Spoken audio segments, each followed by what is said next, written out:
Bismillahirrahmanirrahim. Assalamu alaikum. I hope you all are fine and staying safe and happy. I am your Pakistan Studies teacher, Ms. Farheen, and I welcome you all to your Pakistan Studies class. My dear students, as you know that today we are going to start unit number 4 from your Pakistan Studies books. तो नया unit हम start करें. पाकिस्तान की geography के बारे में आप लोगों को पता है कि हम पढ़ रहे हैं और ये वाला यूनिट भी पाकिस्तान की ज्योग्राफी से रिलेटेड ही है. इसमें हम पाकिस्तान के क्लाइमेट्स जो हैं हम उनको डिस्कस करेंगे. सबसे पहले इसका इंट्रोडक्शन देख लेते हैं. तो इस चैप्टर में हमने क्या क्या डिस्कस करना है. हमने पाकिस्तान के क्लाइमेटिक जोन्स को कंपेयर करना है. उसके अलावा हमने जो मुख्तलिफ डिस्ट्रीब्यूशन है टेम्परेचर की, प्रेसिपिटेशन की यानी कि बारिशों की और मॉनसून की बारिशों की, इसके अलावा साइक्लोन्स की और वेस्टर्न डिप्रेशन की, हम इसके बारे में भी डिस्कस करेंगे इस चैप्टर में. ठीक है. बहुत ही डिटेल चैप्टर है ये और बड़ा इंटरेस्टिंग आपको लगेगा. तो मैं एक थोड़ा सा आपको जो है वो, क्योंकि हम ज्योग्राफी पढ़ रहे हैं और किस तरीके से आपकी बुक में इसकी डेवलपमेंट की गई है, मैं इस वजह से थोड़ा सा आप लोगों को जो है इसका एक रीकैप देना चाहूंगी. आपको याद होगा कि सेकेंड चैप्टर से ज्योग्राफी का आगाज होता है और आपको पता है कि हमने सबसे पहले पाकिस्तान की लोकेशन को डिस्कस किया था, प्रिसाइज लोकेशन को, लैटिट्यूड्स और लॉन्गिट्यूड्स को इसका डिस्कस किया था, जिससे हमने ये डिटरमिन किया था कि जब पाकिस्तान की आप कार्डिनल लोकेशन जो कि साउथ एशिया में है, आप जब इसको फाइंड आउट कर लेते हैं तो फिर उसके बाद क्या होता है, हम क्या करते हैं, हमने उसके लैटिट्यूड्स को डिस्कस किया कि पाकिस्तान किस लैटिट्यूड और किस लॉन्गिट्यूड पे मौजूद है. तो लैटिट्यूड से मैंने, अगर आपको याद हो तो मैंने आपको एक बात बताई थी कि ना सिर्फ हम लोकेशन फाइंड आउट कर सकते हैं बल्कि ये आपके क्लाइमेट को डिटरमिन करने में भी हेल्प करता है. लेट्स सपोज पाकिस्तान जो है वो 23.7 या 24 के करीब है, लेट्स सपोज राउंड अबाउट 24 पे है. ठीक है, लैटिट्यूड पे. और ये यहाँ रशिया है, बल्कि यहाँ ऊपर चले जाए, ये तकरीबन आर्कटिक सर्कल के पास 65 पे बनता है, 65 लैटिट्यूड पे बनता है. तो आप मुझे बताएं, टेम्परेचर पाकिस्तान का ज्यादा ठंडा होगा या रशिया का? रशिया का. क्यों? क्योंकि जैसे जैसे लैटिट्यूड्स इंक्रीज करते हैं, आप इक्वेटर से दूर जाते जाते हैं, तो क्या होता है, टेम्परेचर में कमी आती जाती है. ठीक है, लैटिट्यूड तो इंक्रीज होता है लेकिन टेम्परेचर में कमी आती जाती है. तो ये चीज भी हम इस चैप्टर में डिस्कस करेंगे बहुत डिटेल से. उसके अलावा हमने फिजिकल फीचर्स के बारे में पढ़ा था पाकिस्तान के, कि नॉर्थ में माउंटेन्स है, फिर प्लेन्स आ जाते हैं, कहीं खुश्की भी है. ठीक है, और कोस्टल रीजन भी है पाकिस्तान में. तो ये फिजिकल फीचर्स इतना डिटेल से पढ़ाने की ये वजह है कि अब क्योंकि पाकिस्तान के लैटिट्यूड से आप उसके क्लाइमेट का अंदाजा लगा सकते हैं, लेकिन सिर्फ लैटिट्यूड ही नहीं क्लाइमेट को इफेक्ट करता, बहुत से फिजिकल फैक्टर्स भी हैं. प्लेन में रहने वाले जो है उनका टेम्परेचर और होता है, लेकिन अगर वहीं पे माउंटेन्स अगर आ जाएं तो टेम्परेचर डिफरेंट हो जाएगा. क्यों डिफरेंट हो जाएगा? इसकी वजह यह है कि जैसे जैसे आप जमीन से बुलंदी की तरफ जाते हैं, अल्टीट्यूड में इंक्रीज होता है, वैसे वैसे क्या होता है, टेम्परेचर में भी कमी आती जाती है. तो हमने इस चीज को भी डिस्कस करना है. ठीक है, तो ये तमाम फैक्टर्स इतने डिटेल से, ये तमाम चीजें जो पिछले चैप्टर्स में पढ़ी हैं, अब आप इनको बआसानी इंप्लीमेंट इंशाल्लाह कर सकेंगे. ठीक है, तो इंट्रोडक्शन से अगर हम स्टार्ट करें, आज के लेसन का इंट्रोडक्शन क्या है, आज मैं आपको क्या पढ़ाने जा रही हूं. आज मैं आपको वो चीजें बताऊंगी सबसे पहले जिनसे आप किसी भी एक खित्ते के क्लाइमेट का अंदाजा लगा सकते हैं. ठीक है, तो सबसे पहले हमने इस चैप्टर में क्या पढ़ना है, हमने पाकिस्तान, क्योंकि पाकिस्तान स्टडीज है तो पाकिस्तान के अलावा तो और कोई चीज डिस्कस नहीं होगी, लेकिन किसी भी रीजन के जब आप क्लाइमेट का अंदाजा लगाते हैं तो ये तमाम चीजें हम मद्देनजर रखते हैं.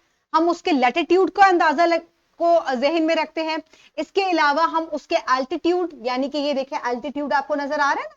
ठीक है, पहले मैंने आपको लैटिट्यूड दिखाए थे, ये लैटिट्यूड से भी आप अंदाजा लगा सकते हैं टेम्परेचर का. लेकिन सिर्फ लैटिट्यूड काफी नहीं है, अगर वहां पहाड़ आ गए तो टेम्परेचर में काफी डिफरेंस आ जाएगा.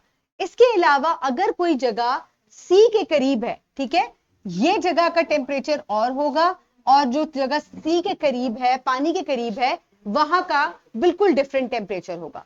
ठीक है, तो ये भी एक चीज हमने नजर में रखनी है, इसको हम तमाम चीजों को कंसिडर करेंगे while discussing it. So latitudes and longitude influence day length and seasonal variations across geographical zones. This chapter explores extreme weather events like floods and droughts, and we are going to unravel and the causes and effects of it. ठीक है, सबसे पहले कौन बच्चा मुझे ये बताएगा कि क्लाइमेट में और वेदर में क्या फर्क है? क्या दोनों एक ही चीज होते हैं या मुख्तलिफ होते हैं? अच्छा, लहदा लहदा होते हैं। क्यों लहदा होते हैं? कैसे लहदा होते हैं यहाँ पे जी? ये दो अलग चीजें हैं। वेदर होता है किसी एक जगह का मौसम, कि आज मौसम क्या है, इसे वेदर और क्लाइमेट क्या होता है फिर? कहते हैं। और क्लाइमेट होता है जो काफी अरसे बाद तब्दील होता है। काफी क्लाइमेट अरसे होता है जो बाद तब्दील काफी होता है? अरसे बाद तब्दील होता है। कितने अरसे बाद तब्दील हो जाता है? ओवरऑल तकरीबन 20-30 साल बाद। तब्दील हो जाता है 20-30 साल बाद पाकिस्तान का क्लाइमेट तब्दील हो जाएगा। तो अभी कैसा है क्लाइमेट और 20-30 साल बाद कैसा हो जाएगा? हम्म? जी बेटे, अभी कैसा है पाकिस्तान का मिस क्लाइमेट? पहले से ये जी सुन रही? अभी क्लाइमेट गर्म है। अच्छा, गर्म अभी है। क्लाइमेट गर्म है। अच्छा, अभी पाकिस्तान का क्लाइमेट गर्म है। पहले सितंबर में ये तो आप सीजन की बात कर रहे हो ना? क्या सीजन और क्लाइमेट एक ही मिस चीज होते पहले हैं? सितंबर में इतनी गर्मी नहीं होती थी जितनी इस साल है। ओ, अच्छा, ये तो आप क्लाइमेट चेंज की बात कर रहे हैं ना। अभी नो, मैं आपसे क्लाइमेट चेंज की बात नहीं करी कि क्लाइमेट चेंज क्या असरअंदाज डाल रहा है पाकिस्तान का। मैं नेचुरल क्लाइमेट की बात कर रही हूं कि पाकिस्तान के लेटिट्यूड के हिसाब से और इसके फिजिकल फीचर्स की पोजीशन के हिसाब से पाकिस्तान का कैसा क्लाइमेट है और क्यों तब्दील हो जाएगा 20-30 साल बाद, वो एक दूसरा सवाल है। वो एक टोटली डिफरेंट क्वेश्चन है। बिल्कुल, एक्सेलेंट, शाबाश। आपने भी, जिसने सरासत की क्लास से जवाब दिया है, वेरी गुड एफर्ट। आप कहीं ना कहीं करीब करीब थी, लेकिन यहां से मुझे एक परफेक्ट डेफिनेशन मिली है कि क्लाइमेट किसी भी जगह के लंबे अरसे के जो आप वेदर्स होते हैं उनको जब रिकॉर्ड करते हैं तो आपके पास ओवरऑल क्लाइमेट आ जाता है वहां का। जबकि वेदर क्या होता है? Weather day to day changing होती है, बल्कि विद इन आवर्स भी ये चेंज हो जाता है। आर्ली वेदर भी तो होता है ना। अब ये देखिए, ये मैंने आज का वेदर निकाला है, ये आज मैंने स्क्रीनशॉट लिया है। तो आज ट्यूसडे, ठीक है, और सुबह 10 बजे का ये इतना टेम्परेचर आ रहा था। इसके अलावा ये साथ ही मुझे प्रेसिपिटेशन भी दिखा रहा था, यानी कि क्या बारिश की कोई प्रोबेबिलिटी है। और इसके अलावा विंड भी दिखा रहा था कि हवा में नमी का तनासुब भी आ गई। ये ह्यूमिडिटी भी शो करता है, हम ह्यूमिडिटी 54% थी और विंड 18 किलोमीटर पर आवर की स्पीड से चल रही थी। ठीक है, तो ये तमाम चीजें जो है ये वेदर बनाती हैं। और वेदर क्या होता है? अभी बाहर बादल है, थोड़ी देर बाद धूप निकल आएगी, हो सकता है बारिश शुरू हो जाए, हो सकता है बारिश होकर फिर दोबारा धूप निकल आए। ठीक है, हो सकता है हवा बहुत तेज चलनी शुरू हो जाए, हो सकता है बस बादल रहे हल्के फुल्के से, कभी आ जाए और कभी चले जाएं। तो ये क्या है? ये जो क्विकली चेंज होता है, this is called the weather. ठीक है, और इसको आपने क्लाइमेट से कंफ्यूज नहीं करना, और क्लाइमेट को आपने सीजन के साथ कभी जो है वो कंफ्यूज नहीं करना। ठीक है, अब मैं आपको इस चीज की एग्जांपल इस तरह दूंगी कि पाकिस्तान में 4 मौसम आते हैं। ठीक है, सबसे लंबे अरसे तक कौन सा मौसम रहता है? हाँ, गर्मी रहती है ना। तो ओवरऑल पाकिस्तान का जो टेम्परेचर है, it is warm and arid also. Arid क्यों है? एरिड किसको कहते हैं? खुश्क भी है। ठीक है, एरिड टू सेमी एरिड। ठीक है, कुछ इलाकों में कम खुश्की है, कुछ इलाकों में ज्यादा खुश्की है, कुछ इलाकों में बारिश भी है, लेकिन ज्यादातर इलाके खुश्की वाले हैं। लेकिन अभी हम टेम्परेचर रिकॉर्ड, अभी हम वेदर और क्लाइमेट की डिफरेंस की बात करें, आगे जाके हम इन पॉइंट्स को डिस्कस करते हैं। अच्छा, आप कह रही थी कि क्लाइमेट जो है वो 30 साल के बाद बदल जाता है। 30 साल तक तो आप इसको रिकॉर्ड करते हैं। ठीक है, आप टेम्परेचर रिकॉर्ड करते जाते हैं। अच्छा, इस साल में ये टेम्परेचर की रिकॉर्डिंग्स थी, और फिर आप 30 सालों के टेम्परेचर की एवरेज निकालते हैं, तो आपको पता चलता है कि ओवरऑल यहां का कैसा जो है वो क्लाइमेट है। जो आप बात करें थी कि क्लाइमेट 30 साल बाद बदल जाएगा, पहले सितंबर में बारिशें ज्यादा होती थी या सर्दी आ जाती थी, या एबटाबाद में सर्दियों में बर्फ पड़ती थी, अब बर्फ क्यों नहीं पड़ती? That is global warming and climate change. ठीक है, दैट इज आर्टिफिशियल इफेक्ट्स जो कि ह्यूमन बींग्स जो है वो असरअंदाज हो रहे हैं। बट फिलहाल हम पाकिस्तान के नेचुरल क्लाइमेट की बात करें और जो नेचुरल फिजिकल फीचर्स और इसकी नेचुरल पोजीशन है हम उसके हिसाब से बात करें। तो let's just move forward towards the elements of climate. वो कौन सी चीजें हैं जो मिल के क्लाइमेट को बनाती हैं? ठीक है, मैंने कुछ चीजें आपको बताई कि डे टू डे भी हम डेली बेसिस पे उनको देखते हैं। क्या आज बारिश तो नहीं होने वाली, क्या प्रोबेबिलिटी है, हवा में नमी का तनासुब यानी कि ह्यूमिडिटी कितनी है, इसके अलावा हवा कितनी तेज चल रही है, कितनी आहिस्ता चल रही है। तो ये तमाम फैक्टर्स मिल के क्या बनाते हैं? ये आपका क्लाइमेट बनाते हैं। So the climate is shaped by 4 main elements. वो कौन कौन से हैं? सबसे पहले तो टेम्परेचर हो गया, ठीक है,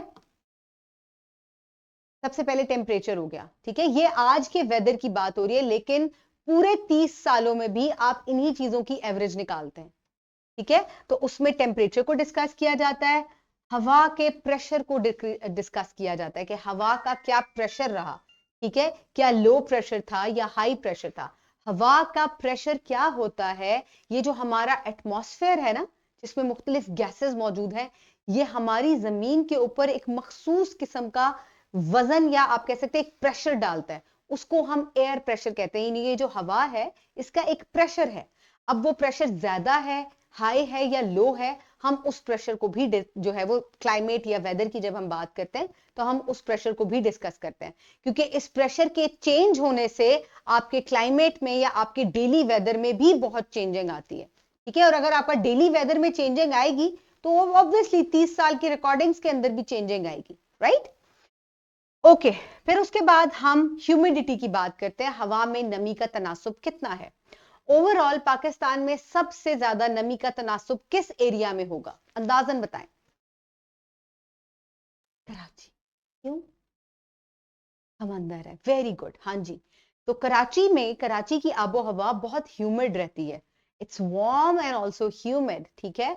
और आप देखें कि पूरा साल वहां क्लाइमेट कैसा रहता है? गर्म, सर्दी नहीं आती वहां ज्यादा, बहुत कम। हवाओं के चलने से कुछ आपको तब्दीली आ सकती है, लेकिन अदरवाइज वहां सर्दियों में भी जो हमारे यहाँ सर्दी होती है वहां पंखा चलता है, ठीक है। तो क्या होता है, मुतदल सा हो जाता होगा, थोड़ा मॉडरेट हो जाता होगा मजीद, बट स्टिल नमी का तनासुब ज्यादा होता है हवा में वहां।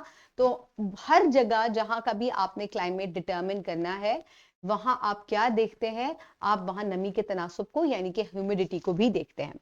उसके बाद आ जाती है प्रेसिपिटेशन। तो व्हाट इज प्रेसिपिटेशन? बारिश, सिर्फ बारिश,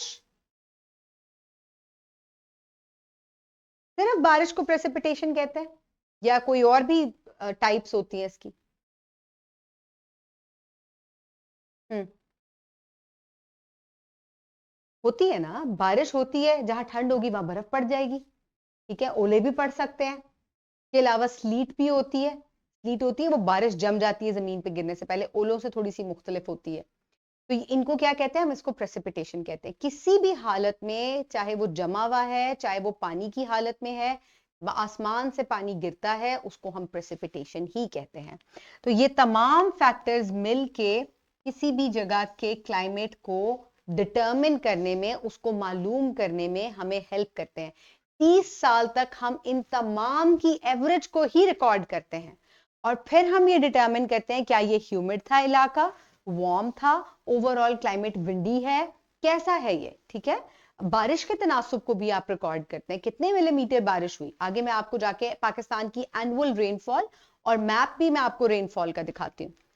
चलें जी, इसके बाद कुछ फैक्टर्स होते हैं। अब एलिमेंट्स में और फैक्टर्स में डिफरेंस है, ठीक है।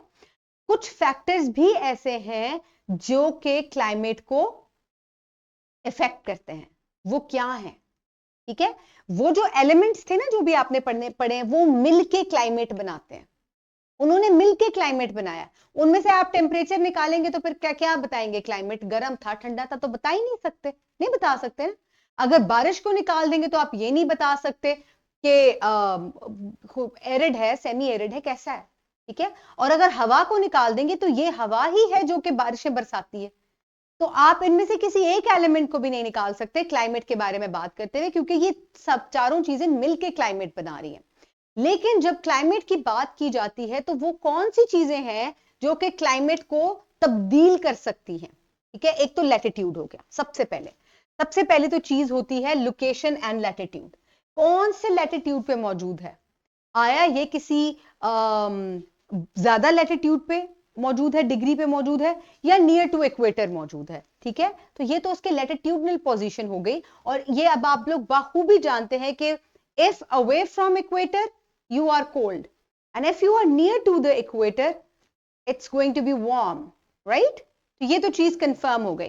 तो एक ये फैक्टर है जो कि आपके क्लाइमेट को इफेक्ट करता है या उसको चेंज कर सकता है, right? Then the next thing is distance from the sea. ठीक है, इसकी मैं आपको एक बड़ी जबरदस्त एग्जांपल देती हूँ। यूरोप जो है उसमें यूके है आपका, ठीक है, इसके अलावा कुछ स्कैंडिनेवियन कंट्रीज हैं, और वो इतने पोलर रीजन के करीब हैं, यानी कि वो किधर हैं, वो बिल्कुल आर्कटिक सर्कल के अंदर मौजूद है। तो उनको तो पूरा साल जमा हुआ होना चाहिए। मैं ये नहीं कह रही कि वो बहुत सख्त गर्म होते हैं, लेकिन वो जमते नहीं है एज कंपेयर टू रशिया। क्यों? क्योंकि रशिया एक इनलैंड कंट्री है। क्यों? क्योंकि ज्यादा हिस्सा जमीन के ऊपर मुश्तमिल है। सिर्फ उसके आपको कहां जाके पानी मिलता है, ओशन कहां पे उसको टच करता है, उसको वेरी ईस्ट साइड पे, नॉर्थ पे भी करता है, लेकिन उसका जमीनी रकबा बहुत ज्यादा है, इसलिए वो पूरा साल जमा रहता है। एज कंपेयर टू उसी लैटिट्यूड्स के ऊपर आपको ये स्कैंडिनेवियन कंट्रीज जो है नॉर्थ में मिलते हैं, यूरोप में, ये जमते नहीं हैं। यहां कुछ अरसे के लिए हल्का सा मॉडरेट मौसम भी आता है, और वहां आपको कुछ वेजिटेशन भी हल्की फुल्की मिलती है। उसकी वजह क्या है? क्योंकि उनको तीन साइड से उसको पानी घेरे हुए है, ऊपर से आर्कटिक रीजन, यहां से अटलांटिक, और फिर नीचे भी उसके एक और कोई समंदर, दरिया वगैरह, समंदर वगैरह मौजूद है। तो ये जो समंदर के करीब होने से आपका क्लाइमेट बहुत ज्यादा इफेक्ट होता है। आप कराची का ही क्लाइमेट देख लें, तो कराची का क्लाइमेट क्यों मुख्तलिफ है? उसी लैटिट्यूड पे अगर कोई इनलैंड एरिया होगा तो वो बहुत गर्म होगा, लेकिन क्लाइमेट जो कराची का है वो कैसा रहता है? वो पूरा साल एक जैसा रहता है। ठीक है, इट रिमेन्स वार्म, 35 डिग्री उसका एवरेज टेम्परेचर रहता है वहां पर। ठीक है, तो इस वजह से डिस्टेंस फ्रॉम सी भी बहुत ज्यादा किसी भी जगह के क्लाइमेट को इफेक्ट करता है। तो यहां हम कराची को और सिंध के एरिया को, बलूचिस्तान के एरिया को भी डिस्कस करेंगे, राइट? अच्छा जी, उसके बाद आ जाती है एलिवेशन एंड एल्टीट्यूड। एलिवेशन और एल्टीट्यूड क्या है? कि बेशक कोई एरिया जो है वो सेम लैटिट्यूड पे जा रहा हो, लेकिन अगर यहां पहाड़ नहीं है और ये जगह जो है वो पहाड़ पर आ गई, तो क्या होगा फिर? कहां टेम्परेचर ज्यादा होगा और कहां कम होगा? पहाड़ पे ज्यादा हो जाएगा ना, बहुत ज्यादा टेम्परेचर होगा, गर्मी होगी पहाड़ पे। नहीं, पहाड़ पे ठंड होगी। Why? Because as you elevate, जैसे ही आपका, और ये हाइट हम कहां से मेजर करते हैं? ये हम सी लेवल से मेजर करते हैं।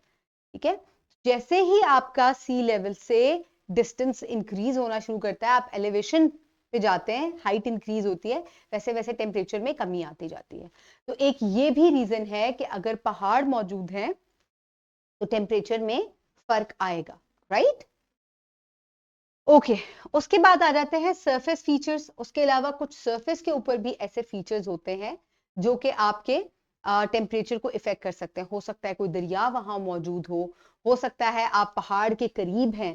ठीक है, मैं ये नहीं कह रही पहाड़ के ऊपर है, लेकिन हो सकता है आप पेडे माउंट्स में हो, मौजूद हो, तो वहां पे भी टेम्परेचर, जैसे इस्लामाबाद का टेम्परेचर आपको काफी मुतदल लगता है, तो वो स्लाइटली थोड़ा सा हाइट पे भी है, लेकिन थोड़ा सा ये क्या है, पहाड़ों के नजदीक भी है। इसके अलावा हो सकता है आप किसी फॉरेस्ट के करीब हो। ठीक है, तो ये जमीनी कुछ ऐसे फीचर्स हैं जो कि आपके क्लाइमेट को चेंज कर सकते हैं। कहाँ का आपको क्या लगता है कि एक जगह दरख्त है और एक जगह दरख्त नहीं है, क्लाइमेट कहाँ का जो है वो ठंडा गर्म किधर होगा? जहां दरख्त होते हैं तो वो वहां पर नेचुरल एक कूलिंग इफेक्ट होता है। तो ये कुछ ऐसे नेचुरल फिजिकल फीचर्स हैं जो कि जमीन में मौजूद होते हैं, जिनकी वजह से क्लाइमेट जो है वो इफेक्ट हो सकता है। The next is the wind pattern. हवा किस तरफ से आ रही है? ठीक है, हवा नॉर्थ की तरफ से आ रही है अगर, तो आपके इलाका ठंडा हो जाएगा। लेकिन अगर थोड़े इक्वेटर की तरफ से आ रही है तो फिर कैसा होगा? फिर गर्म होगा। अरेबियन सी की तरफ से आएगी तो गर्म होगी आपके, वो हवा नमी लिए हुए होगी, बारिशें भी लिए हुए होगी। इस चीज को हम विंड पैटर्न्स को बहुत डिटेल से डिस्कस करेंगे। तो हवा का की जो डायरेक्शन है वो भी आपके क्लाइमेट के अंदर चेंज लाती है, ठीक है। क्यों कुछ जगह पे जो है वो नमी ज्यादा हो जाती है, बारिशें ज्यादा होती है और दूसरी जगह पे नहीं होती, तो ये इन्हीं हवाओं की वजह से होता है। ये हवा ही है जो कि अपने साथ नमी को लेकर जाती है, बादल बनाती है और फिर बारिश बरसती है। तो ये भी बहुत ज्यादा इंपॉर्टेंट है जो कि क्लाइमेट को बनाती है। अब पाकिस्तान की अगर हम बात करें तो सबसे पहले जो हमने चीज, कौन सा एलिमेंट हम डिस्कस करेंगे, प्रेसिपिटेशन डिस्कस करेंगे। और फिर हम प्रेसिपिटेशन को मुख्तलिफ जगहों पे डिस्कस करेंगे पाकिस्तान में, ठीक है। पाकिस्तान के मुख्तलिफ इलाके हैं, पाकिस्तान का कोई एक इलाका नहीं है। ये इलाका एक हो गया, ये दूसरा हो गया, फिर ये है, फिर इधर सहरा भी है कुछ, ठीक है, और फिर ये इलाका हो गया। हर इलाके में बारिशें किस तरह से होती हैं, कितनी ज्यादा होती हैं, और ये क्यों इतना चेंज इनके अंदर होता है, हमने इस चीज को डिटेल से डिस्कस करना है, ठीक है। तो सबसे पहला एलिमेंट जो हम डिस्कस कर रहे हैं क्लाइमेट का, वो हम कौन सा कर रहे हैं, प्रेसिपिटेशन डिस्कस करें। ये एलिमेंट है और इस एलिमेंट को कौन से फैक्टर्स इफेक्ट कर सकते हैं हम वो भी डिस्कस करेंगे, राइट। ओके, तो most of Pakistan experiences dry climate. So as I told you कि पाकिस्तान का क्लाइमेट कैसा है, it is dry and arid, right. So humid conditions prevail in the north. तो ह्यूमिड कंडीशंस आपको, यानी कि नमी वाला इलाका आपको कौन सा वाला है, ये इलाका जो है यहां पर दरख्त भी ज्यादा है और यहां आपको नमी भी या बारिशें भी यहां ज्यादा मिलती हैं नॉर्थ में पाकिस्तान के। So regions like Sindh, Balochistan and major parts of Punjab receive less than 250 millimeters of annual rainfall. ठीक है, इवन सिंध में जो कि बड़ा करीब है किसके, समंदर के करीब है, लेकिन बारिशें का ताल्लुक समंदर से नहीं है, ठीक है। बहुत सी और चीजें भी इफेक्ट होती हैं, इसके अलावा इसके पास एक रेगिस्तान भी है। तो अगर बारिशों से इतना ही इफेक्ट होता तो शायद यहाँ पर फिर रेगिस्तान ना होता। तो ये जो इलाके हैं इनका कम जो है वो बारिशें कम होती हैं। अब यहां सबसे पहले आपने इस मैप की को देखना है, लेजेंड को देखना है। यहां आपको कलर्स से पता चल रहा है सबसे ज्यादा बारिश किस रीजन में होती है, जिसका कलर ये वाला है। सबसे कम कहां हो रही है, जिसका ये लाइटेस्ट कलर है, ठीक है। अब एक बच्चा आ जाए यहां से और जल्दी से आके मार्क करे पाकिस्तान के मैप पे जहां सबसे ज्यादा बारिशें होती है, फिर मुझे उस फिजिकल फीचर का नाम भी बताए। आ जाए, वेरी गुड, ये आपको आता है, इसमें बिल्कुल कोई परेशानी वाली बात नहीं। आ जाए जल्दी से, टाइम थोड़ा है, मुकाबला सख्त है। तो शाबाश, वेरी गुड, गुड गर्ल, आ जाओ बेटे। अच्छा, कौन से इलाके में हो रही है, ये इलाके में बारिश ज्यादा है, ठीक है। ये इलाका आप, ओके गुड। अच्छा, अब क्या ये आप मुझे डिटरमिन करके बताओगे कि ये इलाका है कौन सा, पेशावर और मरियम, क्या फिजिकल फीचर से बता सकती है कौन सा इलाका है।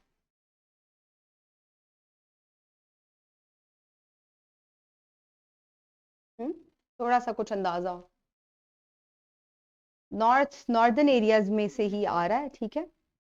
थोड़ा सा ये आप इस तरफ जो है वो किधर चले गए, ये आप वेस्टर्न माउंटेन रेंजेस में चले गए। तो ये एक पहाड़ी सिलसिला ही है यहाँ पर जहां बारिशें काफी ज्यादा होती हैं और यहाँ दरख्त भी काफी ज्यादा है। अच्छा, अब जी बच्चे, जी बेटा। अच्छा, अब एक बच्चा, माउंटेन्स कहा था, क्या कहा था आपने, हाँ जी बिल्कुल बिल्कुल एग्जैक्टली ठीक आपने कहा था। तो अच्छा, अब एक बच्चा आकर, जी जी जी मुझे समझ आ गई, वेरी गुड। अच्छा, अब एक बच्चा आए और आकर मार्क करे यहां पर जहां सबसे कम बारिशें हो रही हैं और वो रीजन भी आइडेंटिफाई करना है, ये रीजन है कौन सा। फिजिकल फीचर्स हम पहले पढ़ चुके, जल्दी से आ जाए, मुकाबला सख्त हो रहा है और टाइम खत्म होने को है। आ जाओ अमन, आ जाओ, शाबाश शाबाश, आ जाओ, गुड गर्ल। अच्छा, सबसे कम बारिशें, कलर देखें पहले, लाइटेस्ट कलर। अब इस एरिया को डिटरमिन करें जरा, गुड, वेरी गुड। अच्छा, ये वाला भी है ऊपर, ये गिलगित का इलाका है, ठीक है, ठीक हो गया। यहाँ पे भी, यहाँ एक ये मैं आपको समझाती हूँ। अच्छा, ये उसको छोड़ के ये दोनों इलाके जो है ये इनको जरा आइडेंटिफाई करो, ये कौन सा इलाका है। पहले ये सिंध वाले इलाके को आइडेंटिफाई करो ना, जैकबाबाद तो लिखा हुआ है, ये मुझे बताओ ये इलाका कौन सा, फिजिकल फीचर से पढ़ा था हमने। सहरा है ये, वेरी गुड। कौन सा वाला है ये? यहाँ पे थर मौजूद है ना। अच्छा, और ये इधर कौन सा वाला डेजर्ट? इधर खारान डेजर्ट भी मौजूद है, और ये पूरा बलूचिस्तान प्लेटो का इलाका, और फिर ये नीचे जो है ये इलाका आ जाता है। ठीक है, तो ये खुश्क, मैंने आपको बताया था कि इवन जो मकरान कोस्ट है ये भी ड्राई एरिया है। ठीक है, ये भी ड्राई एरिया। हमने पढ़ा था मकरान कोस्ट का डिफरेंस और सिंध कोस्ट का डिफरेंस, राइट। तो ये इलाके बहुत ड्राई हैं। ये तो उन्होंने कह दिया ये डेजर्ट है। इधर खारान डेजर्ट और बलूचिस्तान प्लेटो पूरा ही ड्राई है। इसके अलावा मकरान कोस्ट भी ड्राई है। ये क्या है? ये तो यहाँ पे तो माउंटेन रेंज थी, ये क्यों ड्राई हो गया? एग्जैक्टली, वेरी गुड जुमीद भाई। यहाँ पे कोल्ड डेजर्ट मौजूद है। दुनिया, one of the highest deserts in the world यहाँ मौजूद है। और इतना ये बड़ा माशाल्लाह, ये बड़ा जबरदस्त खूबसूरत जगह है ये मैंने खुद देखी हुई है। मैं यहाँ 2 साल रही हुई हूँ। और ये इलाका किस तरीके से कि एक तरफ आपको दरख्त भी नजर आ रहे हैं, झील भी है, और दूसरी तरफ डेजर्ट है। तो ये एक बड़ा इसका जो है ना मल्टी डायमेंशनल किस्म का जो है इधर का क्लाइमेट है। लेकिन पहाड़ मरी की तरह के लश ग्रीन पहाड़ नहीं है, पहाड़ इनके बिल्कुल खुश्क हैं इस जगह के। तो यहाँ पर कोल्ड डेजर्ट मौजूद है। तो वो बिल्कुल उन्होंने ठीक कहा, इस वजह से यहाँ पे बारिशें कम होती है, जिसकी वजह से ये डेजर्ट है इस इलाके में। बर्फ भी बहुत ज्यादा बर्फ नहीं यहाँ पड़ती। ओके, सो ये पाकिस्तान की एनुअल रेनफॉल है। इन इलाकों में इतनी इतनी रेनफॉल होती है, कहीं बहुत कम होती है, जिसकी वजह से वो खुश्क है। खुश्क होना आपने पिछले लेक्चर चैप्टर में पढ़ा था, और यहां हम ये पढ़ रहे हैं कि देखें कि बारिश का तनासुब क्या है। अब इसी को मैंने एक चार्ट में मुख्तलिफ रीजन्स में डिवाइड किया। ठीक है, ये आप देख सकते हैं, ये पहाड़ी इलाका हो गया। और आप ये गिलगित का डिफरेंस देख लें कि यहां पर अगर द्रोश में और अस्तोर में बारिशें बहुत ज्यादा होती हैं या इससे ज्यादा होती हैं।